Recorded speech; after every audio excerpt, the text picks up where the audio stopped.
Haunting a Past Life, October 15th, 2019.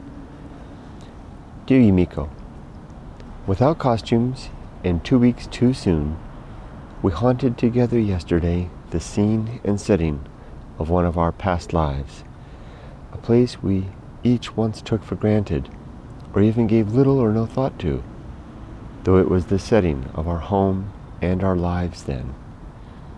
A pass-through city where we lived a few years in pursuit of another life, a younger life, a less deliberate life of immediacy and excess and searching. We left that place together 2 decades back with a fortune and memories, and returned yesterday with only a fortune of memories and something more, a story, and perhaps some maturity to help us see past the immediacy and excess and searching which once blinded us to whatever current life we could not then live for the fact of our incessant gaze towards something else. That something else is now largely forgotten, not given up, but forgotten, or maybe simply realized as not true or anything worth being sought. That's it. The old dream of youth, was discovered to be quite shallow and almost empty. A straw figure and caricature of how we once thought life should be, must be, the only way we then really knew.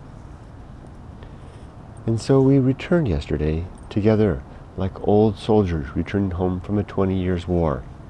We walked side by side, leading and carrying our small dogs through the city gates we recognized, and right up through the boulevard into the community of our past neglect.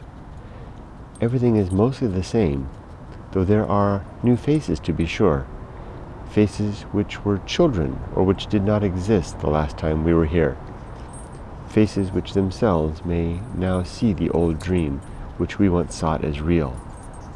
It's still there, clearly, the old dream, or maybe it's nowhere. Maybe it's only a figment of youth.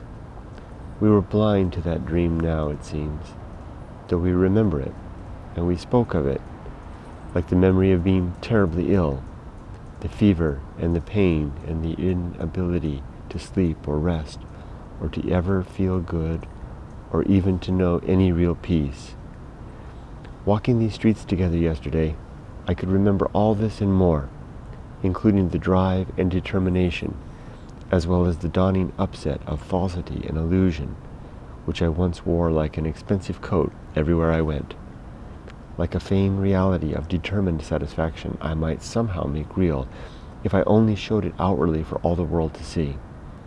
Or maybe the sense was more like smoke-tinted glasses, casting a strange, dark hue upon everything I saw, adding some sense of distance and disconnect to all that was immediate and now.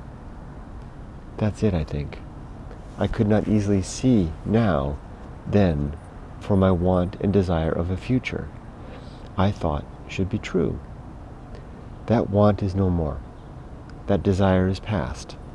I've been to that future, and I know better what it is and what it is not. That future was given up for the present. Not fully yet, of course. We can probably never achieve that great feat, but mostly. Yeah, mostly. And this has made a difference.